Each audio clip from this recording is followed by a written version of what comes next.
kalau tuan-tuan tengok ya, kisah dia jatuh kerana ada seorang yang berpengaruh, yang merupakan Perdana Menteri ketika itu, sedang memikirkan bagaimana untuk menjadi seorang raja pada waktu itu, ya. Dan dia memanggil hulaguhan ataupun orang Mongol datang untuk membantu dia menakluki Baghdad, dan ketika itu aku akan diangkat menjadi raja pada waktu itu. Ya, saya nak beritahu tuan-tuan ya. Moral cerita ni ialah ya, jangan buat khianat kepada institusi agama, kerajaan Islam ataupun institusi agama, surau, masjid dan sebagainya. Ya, jangan. Benda ni bahaya. Dan kalau tuan-tuan tengok ya, hulaguhan ketika itu dia tengah research bagaimana Islam nak jatuh, mesti jatuhkan ulama dengan umara, ulama dengan rakyat. Wajib dipisahkan, baru kita boleh jajah umat Islam pada waktu itu. Kita tengok ya, sekarang ni pun berlaku. Dia masuk dalam jemaah Islam, dia kacau bilaukan dalam jemaah Islam. Aku sponsor kau komisi remuk jawatan, ya. Dengan jawatan nanti kau orang kena ikut telunjuk kami. Ingat. Tuan-tuan faham tak? Faham tak? Buat faham. Nah ya. Kalau tuan tak faham, buat faham. Ini bukan ceramah politik. Nah ya. Jadi dia masuk tu, tiba-tiba dia kalah. Itu yang dia buat parti baru. Itu jadi benda Melayu. Nah ya, begini. Nah ya. Sampai sekarang aku tengah menung tengok dia. Nah ya, nak tak dia lah dengan temenung dia. Nah ya. Tapi sekali dia tengah minta tolong aku. Ustaz tak nak join kami ke? Boleh belah. Nah ya. Aku insya-Allah dengan ulama lagi. Nah ya. Sebab kita nak kat Islam. Itu je. Nah ya. Dan kita tengok ya, hulaguhan kata macam ni, Muhammad Umayyaddin Al-Kamil, kau duduk kat Baghdad, kau racun raja, kau bawa ulama-ulama jumpa aku, sebab kalau ulama ini kuat di Baghdad, aku tak boleh masuk sampai bila-bila.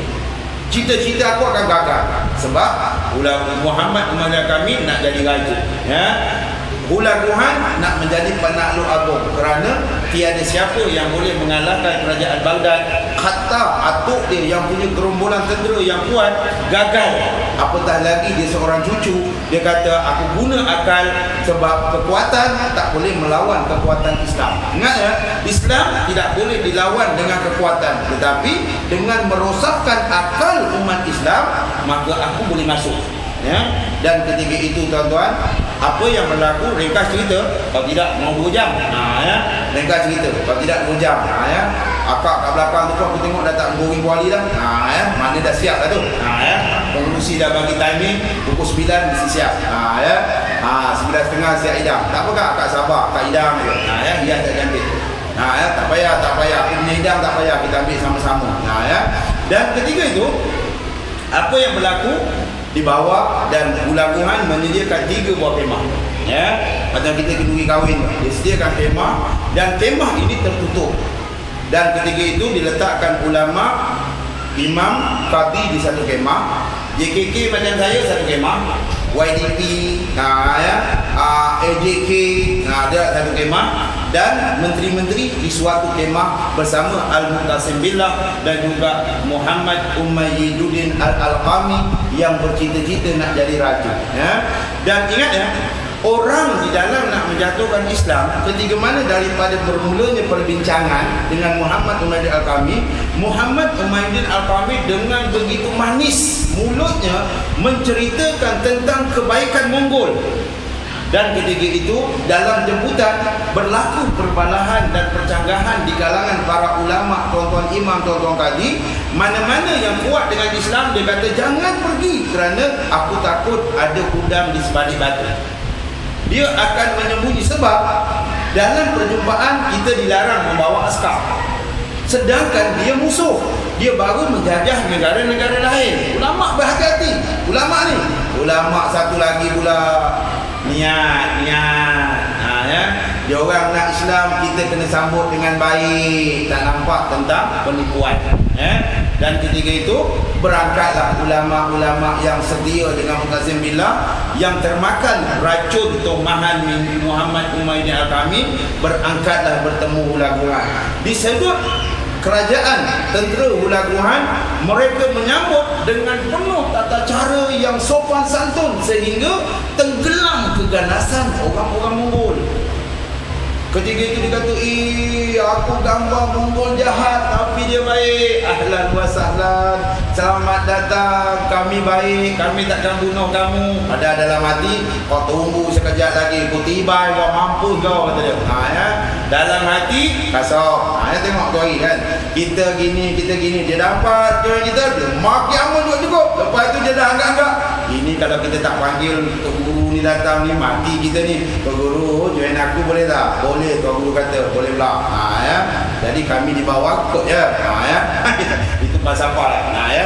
Dan ketika itu Sultan ni ya duduk satu tempat dan ulama dijemput. Betul, kami sebenarnya nak belajar Islam. Ulama kata, apalah ulama haraki dekat kerajaan kita tak percaya. Tengok dia orang nak belajar Islam. Sebelum kami belajar, sebelum tuan mengajar kami, jamuan kami sediakan. Tuan-tuan makanlah jamuan yang kami sediakan. Nampak dia menyediakan perangkap. Ya. Macam kita lah nak mengangkat burung wak-wak. Ada kau pergi kerja wak-wak tu keliling tu, hutan tu, wak-wak tu gelakkan kau, tahu tak? Ya.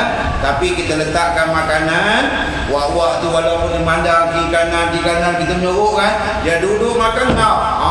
Kena jaring sembat kita, mampu dia. Ya. Kita sebelik, itu nak buat makan, itu lain. Ya. Ini kena makan, ulama kena makan. Dan ketika itu dia kata makanlah ya, jamuan yang kami sediakan kerana kami orang Mongol adalah orang yang baik ya. Dan ketika itu ulama dimakan ya, makan. Sekali buahan panglima tentera Mongol masuk dalam kemah, terperanjat buruk, licin, tinggal tulang. Buahan kata habis. Ulama kata sungguh sedap masakan yang kau masak ya. Kami berterima kasih dan kejap lagi kami nak ngajar kamu Islam. Buahan bukan pandangkan nak belajar agama tu, yang dipandangnya ya Allah, buruk lantak juga ulama-ulama ni. Ya. Kita boleh gelak tuan-tuan. Dia nak bawa moral cerita ni. Tuan-tuan saya cakap ya, tuan-tuan boleh gelak pasal ini sejarah yang tak boleh ditipu. Akan tetapi kalau ini bukan sejarah, kena dekat kita macam mana? Contoh. Contoh sebelum datang maghrib tadi, kau orang tak datang maghrib. Seorang pun tak datang kat syurga. Adalah orang yang masak daging babi dengan gini, dia letak kari kat depan pintu syurga. Tersalah hantar. Lepas tu nak hantar dekat tempat Sami tu. Ya. Tersalah hantar kat depan pintu syurga. Apa agak-agak akan terjadi dengan mangkuk kari tersebut? Satu periuk ni. Ya. Ini cukup untuk 30 orang. Macam kenduri malam ni dia boleh. Tapi sini halal, orang dalam belak. Ya. Kita pun apa jadi? Pom-pom. Ini aku rasa pengurusi nak buat cucu ada orang suka. Ya. Kita pun bawa ke belakang. Kita makan-makan dia sampai. Ayo tadi saya salah lah. Itu bukan daging lembu, itu daging bak kata dia. Gitu ya Allah, misi pom-pom kita. Betul tak? Sebab saya tanya tuan-tuan, tuan-tuan boleh kenal atau tidak? Kalau dia masakkan tak kenal bang. Ini tamrin. Saya pernah suatu masa dulu saya tamrin ya. Al-Fadhil. Tuan-tuan kalau kenal Ustaz Ghazali sekolah, almarhum dah meninggal dah beberapa tahun lepas ya. Almarhum ketika saya budak sekolah menengah awal, ingat sekatan 2, sekatan 3, saya tamrin dekat Tanjung Malim ya. Kami dibawa ke Tanjung Malim, duduk dalam hutan 3-4 hari. Kami ditrain. Kisah tentera Mongol ni memberi makan babi dan anjing kepada para alim ulama ini diceritakan pada kuliah subuh ya. Dan ketika lepas kuliah subuh dibawa saya pergi pasar dekat Tanjung Malim, pasar pagi. Kalau zaman 80-an, 70-an sampai awal 90-an, silap saya, cuba tuan-tuan pergi pasar, jual babi, jual ayam, jual lembu, semua dekat-dekat. Betul? Kita sampai tak tahu nak beli apa. Cuma kita nak sampai beza. Ya. Nampak dia kulit putih, perut bonjek, tak pakai baju. Itu dia jual babi je. Ya. Takkan babi, orang tak kenal. Kan? Ketika itu, Al-Fadhil Ustaz Ghazali ni dia pergi. Tuan-tuan tengok ya, kadang-kadang dapat ilmu bukan dengan kitab, dengan kita bersama dengan dia. Dalam kereta, kalau kita kat dalam kereta buat apa? Pasal lagu. Ya. Ambo 7 kali datang surau dah nak jadi tuan imam. 7 kali datang usrah dah boleh tolak fatwa ulama. Ambo ya apa. Aku suka lagu tu sekarang ya. Sebab lagu dia ketua kampung lah. Ketua kampung gadai tanah untuk dapat wang saku. Nasib baik aku tak buat gitu tu. Ya. Ambo ya. itulah aku sekarang yang paling top. Ya. Ultimate ya. Kau tak tahu, kau tahu dia. Ya, aku tahu takkan kau tak tahu. Ya. Kan. Kisah kan. Dan ketika itu tuan-tuan, ya, dia ni ngaji je sampai dekat pasar. Sambil kan nak memilih tempat membeli ayam, sebab sepanjang pengalaman saya dengan almarhum, ketika mana ada di rumah ayam yang nak dimakan pasti dia sendiri akan sembelih. Oleh kerana pada hari itu kami ada program, kami nak makan ayam, dia beli. Nak beli ayam dengan toke-toke ayam yang ada dekat Tanjung Maning tu Cina, ya? Tetapi tukang sembelih Melayu. Dia kata tak percaya aku, dibuatnya ayamnya habis. Sebab kami datang lewat, ayam tinggal 3-4 ekor. Ada lagi stok kat belakang. Ya. Ada kawan kata, itu jangan disembelih. Ya. Sebab orang Melayu ni pukul 8 dia dah dapat kedai kopi dah. Ini hari kita mau sembelih 200 ekor. Biar jangan lebih, nanti rugi. Ya. Dia boleh pak, dia tahu dah habis. Ada. Sebab ingat perniagaan mereka jarang mengecewakan kita. Ya. Kau orang beli dengan dia, aku takkan. Sebab itu ayam kat pasar raya, kau jangan harap aku nak beli. Makan kat hotel pun saya tak pernah makan ayam daging yang disupply, aku memang tak makan. Ya. Kau jangan tanya kenapa aku tak makan, itu prinsip. Ya. Apalah ikan ayam sedap-sedap tak nak makan, tak apa. Aku makan ikan tak apa. Ya. Ayam kau nak lantak-lantak lah. Aku banyak ayam, rumah aku banyak ayam. Ya. Dan ketika itu dia beli ayam, dia tengoknya orang tu pakai singlet dengan seluar pendek. Ini ayam ni orang kafir sembelih. Orang tu punya marah kat dia. Woi, aku Islam. Kalau kau Islam, sah kau sembelih ayam bukan sembelih ni. Ni rokok aku tengok kau tak berhenti dari tadi. Kau ni sembelih serokok. Kata dia pekerja dia, Ustaz, dia sembelih ayam isap rokok sekali. Macam mana kau baca? Allah gitu. Sampai nak gaduh rasa. Aku risau ke apa? Kawan tu pegang pisau ayam ya. Aku ni kan kena takik pula orang tua ni kan. Ya. Adalah satu kedai orang pakai songkok jual ayam. Lepas tu dia boleh interview lagi. Ni ayam kau sembelih. Kau semayang pakai songkok. Dia boleh jawab apa? Ada juga orang pakai songkok tapi tak semayang. Aku cakap dah tak kau lah. Dia beli 5-6 ekor, dia boleh tanya pula lagi, ada tak ayam yang tak disembelih? Apalah Ustaz ni, ayam yang disembelih yang tak disembelih pun nak. Ada, aku tanya, dia ada tak ada? Ada. Aku suruh dia pergi ambil. Ada kat belakang. Banyak bang ayam mati. Bang, ini mati kan? Kita buang. Habis kalau yang dia jual tadi. Bukan orang tahu mati ke tak mati. Betul bang, betul kan? Ini cerita. Moral ceritanya ialah macam ni. Dan ketika itu dia ambil seko. Ambil seko jangan banyak. Bukan aku nak makan, aku nak buat contoh je. Dia ambil seko, bawa balik. Lepas tu dia beli daging kambing, dia beli daging lembu. Kemudian yang aku dah beranjak perut tu, dia buat apa? Dia pergi kedai orang jual babi. Sekali dia sampai-sampai kedai tu, bukan sekadar orang Melayu tengok dia dengan penuh kehairanan. Cina-Cina yang tengah jual babi pun hairan menengok ustaz ni. Sampai-sampai, okey, babi 1 kilo. Aku cakap gini betul-betul ni. Aku yang apa? Diam lah kata. Dia marah betul aku. Kau tengok aja apa aku buat, kau tengok hari ni. Ya. Lalu ketika itu, itulah macam kisah Nabi Khidir dengan Nabi Allah Musa AS. Kau tengok je wahai Musa, kau jangan komplain. Ya. Aku cakap waktu ni dah beli daging babi pula nak dibuatnya. Ya. Apa sebab aku dia subuh tu aku tak tengok. Sebab aku kerja dekat dapur. Saya tuan-tuan kalau duduk dalam program-program, saya suka jadi macam akak tu, duduk dapur. Kau cuba tanya kau makan, dia dah kenyang lah. Ya. Sebab semua dia dah rasa. Kita ni aku duduk belakang. Sebab itu makan sedap bang. Sebab itu bila makan je, kau tak makan ni? Ayam dah kenyang. Sebelum roti sampai kat kau, roti dah masuk muka aku. Itu specialnya orang jadi tukang masak.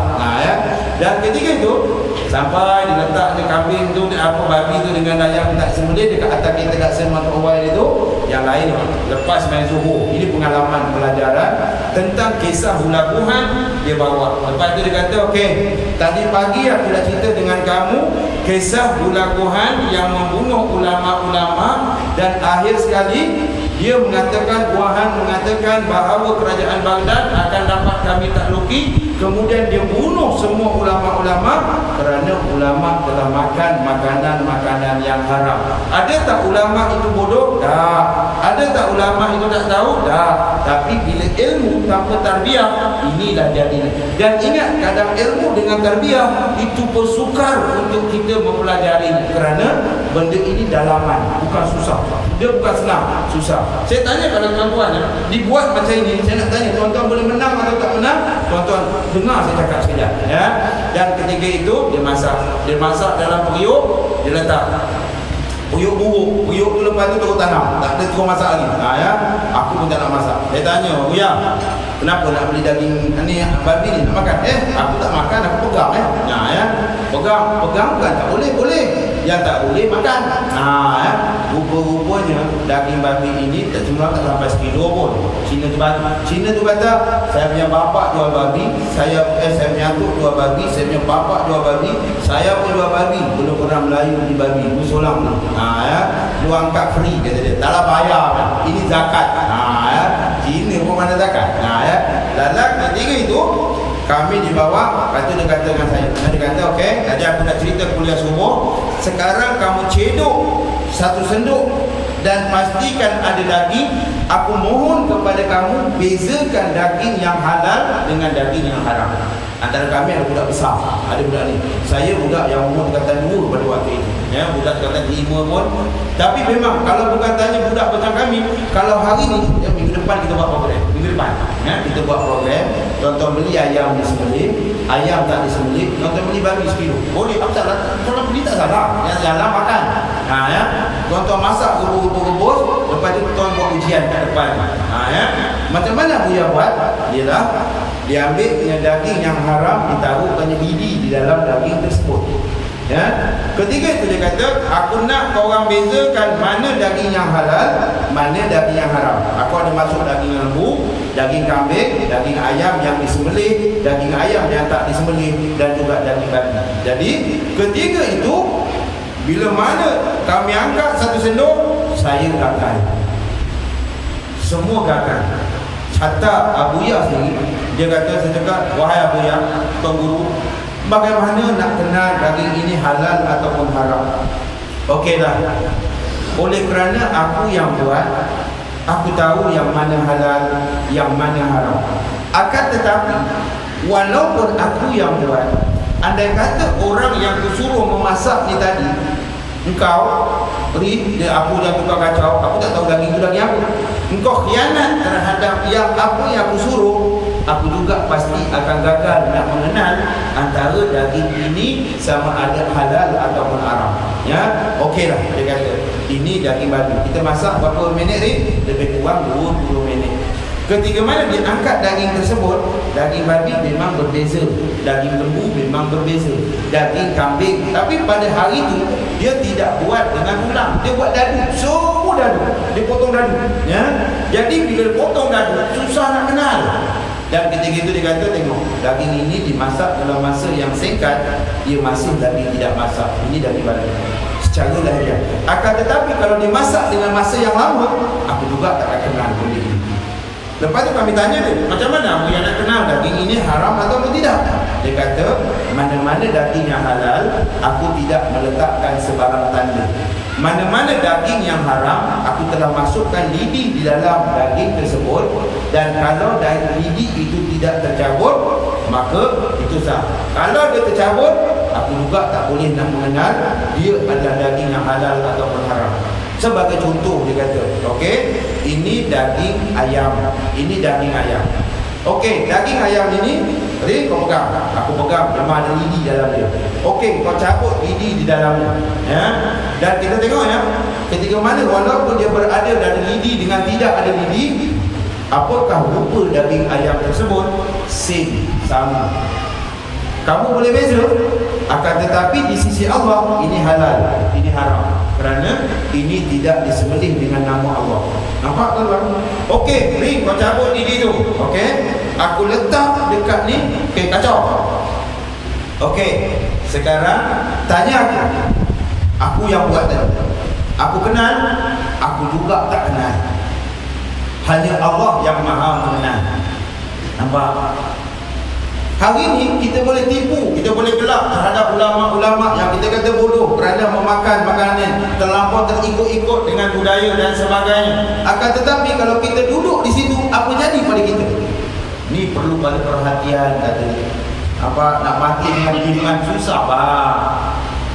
Sampai tengok Sayyidina Umar mengatakan laksana berjalan di malam gelap yang gelita dan berada dengan penuh berhati-hati takut terpijak duri. Nampak? Ini iman, ini Islam. Dan inilah yang kita nak jaga. Dia kata macam tu. Andai katalah ini kau cabut, aku juga akan gagal. Nampak? Dia suruh jaga. Hari ini kita makan, saya nak tanya tuan-tuan cek tak makanan? Sebab itu kadang-kadang tuan-tuan kena fikir dengan akal. Cuba tuan-tuan tengok ya, saya tanyalah, saya cabarlah orang perempuan pergi beli daging ayam, pergi buat ayam Kentucky dekat rumah. Akak orang perempuan ya. Kalau kau pemalas, laki rajin, abang beli ayam, abang buat ayam Kentucky kat rumah. Akak duduk bermakeup dalam bilik. Ya. Ada juga yang laki masak, perempuan tak nak masak. Tapi kebanyakannya perempuan masak, lelaki malas masak. Ya, itu kebanyakan. Aku menangkan dua-dua. Kena tiba apa? Asyik menangkan jantan. Ya. Itu pun kadang-kadang. Ya. Okey, saya cabar tuan-tuan. Tuan-tuan ambil ayam atau masak dekat rumah. Saya nak tanya tuan-tuan, berapa betul anak tuan-tuan boleh makan daging ayam tersebut? Tuan-tuan sembelih sendiri, tuan-tuan potong ikut kehendak tuan-tuan. Kalau ayam Kentucky, dia belah lebih kurang 12 ataupun 10. Ya, itu standard ayam Kentucky fried chicken. Ya. Akan tetapi tuan-tuan, cuba tengok ya. Anak kita kalau kita buat ni, dia boleh makan sebetul-betul. Betul tak? Tuan-tuan masak burger, ya, beli burger dekat Ramli Burger. Ataupun saya tuan-tuan, mak tapi saya buat roti burger, daging burger, kami buat sendiri. Kami beli daging, kami hancurkan sendiri, kami buat daging burger sendiri. Ingat bang, pelajar kami hanya boleh memakan standard yang kami buat adalah daging burger McDonald. Hanya mereka boleh makan setengah ataupun satu. Itu pun dah pelahap dah. Tapi cuba tuan-tuan pergi tak jauh, tuan-tuan Ona lepas traffic light tu dah ada. Ya. Malam ni agak-agak kalau pengurusi masak tak cukup, pengurusi kena keluarkan duit, kena bawa pergi menu. Ya. Ya. Saya tanya tuan-tuan, berapa tuan-tuan boleh makan darah kat sana? Alah Ustaz, saya Ustaz kalau satu family 7 orang Ustaz, kami beli yang satu barrel. Berapa? Daging ada 22. Maknanya seorang 3 ketul. Boleh habis? Tak cukup lagi ada Ustaz. Nampak? Kadang-kadang saya pernah bertanya, minta maaf siapa yang kerja manager, yang pernah kerja Kentucky, saya pernah tanya kepada mereka, kamu tahu ingredient ini? Ustaz, kami kerja je Ustaz, saya manager, saya kerja. Lantak pilah dia nak datang dari mana-mana, tapi halal. Yakin dah bagi kata halal, itu lantak kau lah. Ya. Tapi saya bang, setahu saya, pelajar saya yang suka makan makanan-makanan ini, bila balik kami mengajar memang lihat dan susah. Tuan-tuan tanya Pak Imam yang suka makan Kentucky, hafazan dia senang tak? Susah. Ni sebab itu jaga makan bang. Sebab tu saya tengok baru ni ada Melayu beratur sebuah kedai ayam RM2. Aku pun nak fikir bila mana lah ayam RM2 belah 6. Ingat bang, kalau belah 6 RM2, maknanya 2 kali 6 baru RM12. Ingat, beli seekor ayam pada hari ini dah RM11. Dia punya tepung, dia punya minyak, dia punya keuntungan. Dia kata untung, Melayu beratur. Sekali aku tengok kedai dengan Muslimnya, ya Allah, Melayu makan sehingga menjilat jalan. Allah Akbar. Hari ini bayar. Dia. Ni. Tengok bang, jaga makan kerana makan memainkan peranan dalam istiqlal solat. Ingat, kerana makanan oleh golongan ini jatuh kerajaan Baghdad. Ulaguhan kata, terima kasih kerana kamu tadi cakap lembut semua. Bila dah masuk dalam kandang, hari ini aku nak bunuh kamu. Kerana itulah aku panggil kamu. Sebenarnya apa yang kami nak, kami tipu kamu. Oleh kerana kamu dah masuk kandang kami, dibunuh habis para alim ulama. Dibunuh habis KKK di kacau kampung kena tiba. Lalas buahan kata Mulai saat ini betul 37 hari Tuhan, akhir sekali ulangan kalah dan tentera-tentera mereka bertempiaran lari dan akhir sekali menyelamatkan diri. Akan tetapi walaupun mereka kalah, ingat mereka telah berjaya menghancurkan kerajaan Baghdad kerana khianat seseorang manusia yang namanya Muhammad Umayyiduddin Al-Alqami, kerana cita-cita nak jadi raja. Apa jadi pada dia? Sultan Mu'tasim Billah dibunuh setelah dilipat kapet ini dan dipijak oleh tentera-tentera Mogol sampai mati. Muhammad Umayyiduddin Al-Alqami bila dia kata, wahai ulaguhan, di mana aku raja, aku tak dapat, isteri dan anak aku telah dibunuh oleh musuh-musuh aku, itu terpulang pada kau, aku tak tahu. Hari ini aku dah dapat Baghdad, aku nak meraihkan kejayaan aku menjaga Baghdad, kau punya pasal. Tuan-tuan tengok tak, kalau kata ini lama, tuan-tuan ingat sejarah di Singapura pada tahun 1965. Siapa nama dia Melayu tu? Yusof Ishak. Lee Kuan Yew pakai sokong. Nampak hari ni ada seorang Melayu dilantik jadi presiden. Dia kasih, tengok Singapura Melayu jadi presiden, kata dia. Kita kena bagi dia. Ingat, boleh hancur. Tuan-tuan pandang benda ni. Ini negara kita tau, bukan negara Korea tau. Tapi kalau Korea Utara tu datang serang Malaysia pada hari ni, engkau orang takkan lawan Korea sebab I love Korea. Sebab tu hari yang lari-lari Running Man datang airport, Melayu sanggup tidur dekat airport semata-mata nak tunggu dia punya pelakon sampai. Itu Korea Selatan. Korea Utara rambut dia pacak sengit sebelah. Perut dia boroi. Kita pun tak tahu apa cerita pada hari ini. Bahaya kita pada hari ini. Ingat, jaga Islam. Walaupun kita kalah, kita menang di sisi Allah. Walaupun kita menang, insya-Allah redha Allah menunggu kepada kita. Jadi ingat, biarlah mati dalam iman, biarlah mati dalam Islam, insya-Allah kita akan selamat dunia dan akhirat.